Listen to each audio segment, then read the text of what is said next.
ಬಳಿದ ಬೆನ್ನು ಹತ್ತಿ ನೂರಾರು ಊರು ಸುತ್ತಿ ಏನೇನೋ ಕಂಡ ಮೇಲು ನಮ್ಮೂರೇ ನಮಗೆ ಮೇಲು.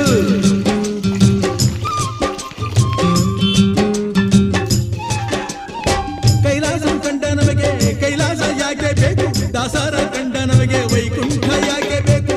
ಮುಂದಿನ ನನ್ನ ಜನ್ಮ ಬರೆದಿಟ್ಟನಂತೆ ಬ್ರಹ್ಮ ಇಲ್ಲಿಯೇ ಇಲ್ಲಿಯೇ ಎಂದಿಗೂ ನಾನಿಲ್ಲಿಯೇ. ಹುಟ್ಟಿದರೆ ಕನ್ನಡ ನಾಡಲು ಹುಟ್ಟಬೇಕು, ಮೆಟ್ಟಿದರೆ ಕನ್ನಡ ಮಣ್ಣ ಮೆಟ್ಟಬೇಕು. ಹುಟ್ಟಿದ್ದು ಜಟಕ ಬಂಡಿ, ಇದು ವಿಧಿಯೋಡಿಸುವ ಬಂಡಿ. ಬದುಕಿದು ಜಟಕ ಬಂಡಿ, ವಿಧಿ ದಡ ಸೇರಿಸುವ ಬಂಡಿ.